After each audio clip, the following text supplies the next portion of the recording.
Angka kematian akibat terpapar COVID-19 di Kabupaten Toraja Utara, Provinsi Sulawesi Selatan, membuat sejumlah pihak saat ini khawatir. Pasalnya, warga yang menerima vaksin di wilayah tersebut baru di sekitar angka 25%. Hal tersebut disampaikan Wakil Bupati Toraja Utara Frederick Victor Palimbong saat menggelar rapat kerja bersama anggota DPRD. Dalam kesempatan itu, Wakil Bupati menyampaikan bahwa pelaksanaan vaksinasi tahap pertama yang dilakukan Pemkab baru menyasar sekitar 15,7%, sementara vaksin tahap kedua sekitar 10,7%. Masih kurangnya pelaksanaan vaksinasi di tengah masyarakat, kemudian memicu pertanyaan di kalangan anggota DPRD Toraja Utara, di mana pemerintah daerah saat ini telah mengeluarkan surat edaran untuk pelonggaran acara sosial masyarakat yang berpotensi menimbulkan kerumunan. Padahal, angka penularan COVID-19 masih tinggi. Tak hanya itu, dalam rapat kerja dengan gugus tugas percepatan penanganan pencegahan penyebaran COVID-19 Toraja Utara, DPRD juga menyoroti sekolah tatap muka yang terkesan dipaksakan, di mana saat ini diketahui vaksinasi untuk anak sekolah belum ada, sementara sudah ada yang terpapar. Menanggapi persoalan tersebut, Frederick Victor Palimbong, Wakil Bupati Toraja Utara, mengatakan kurangnya pelaksanaan vaksinasi di masyarakat dikarenakan pasokan vaksin baik dari pemerintah provinsi maupun pusat sangat kurang, sehingga membuat Toraja Utara menjadi daerah kedua terendah di Sulawesi Selatan yang warganya divaksin. Frederick Victor Palimbong pun berharap pemerintah pusat memberikan perhatian khusus ke Toraja Utara agar vaksinasi terhadap warga bisa berjalan dengan baik. Penyebaran COVID di Kabupaten Toraja Utara masih tinggi, sementara sekolah tatap muka sudah dibuka. Nah, bagaimana kemudian pemerintah daerah meningkatkan vaksin kepada masyarakat, terutama anak sekolah hari ini, Pak? Terima kasih. Pertama, kita katakan di surat edaran itu dapat, ya kegiatan tatap muka itu dapat dilaksanakan. Jadi, ya tergantung kepala sekolah, pengawas, komite itu melihat apakah ini memungkinkan.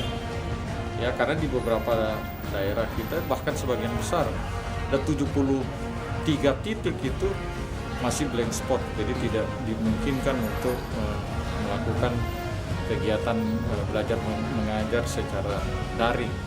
Ya, target kita memang harus menaikkan vaksinasi, jumlah vaksin.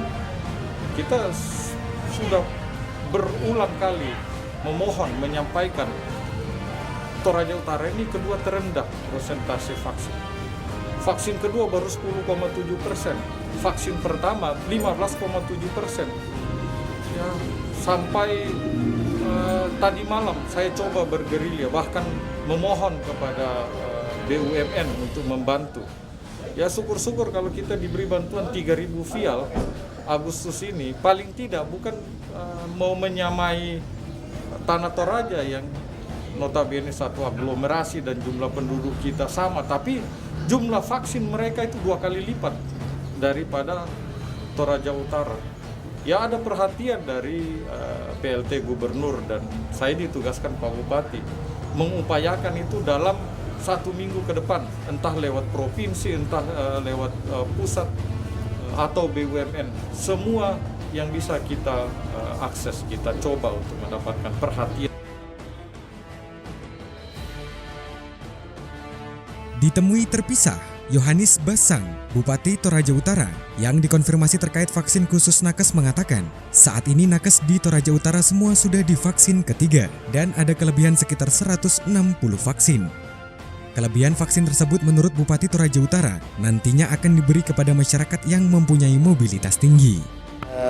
Pernyataan dan laporan dari Kepala Dinas Kesehatan bahwa ada sekitar 160 yang masih ada setelah kita vaksin untuk seluruh tenaga kesehatan kita, dan menurutnya bahwa akan diprioritaskan untuk kepada masyarakat yang tentu skala prioritas untuk yang melakukan pelayanan dan mobilitas yang tinggi, ya. Jadi untuk nakes sudah semua, Pak, ya? Ya, jadi tidak akan mungkin sudah kalau tidak, karena tadi sudah dinyatakan bahwa masih ada, karena skala prioritasnya untuk nakes. Jadi ya asumsi saya, pendapat saya bahwa itu sudah clear. Ya kan? Berarti karena masih ada yang harus diperuntukkan untuk masyarakat umum. Tapi kita harus pilih lagi masyarakat umum yang tentu lebih banyak bersentuhan dengan masyarakat. Entah itu pendidik, entah itu pejabat, ya siapa saja. Dari Toraja Utara, Sulawesi Selatan, Joni, Jurnal TV mengabarkan.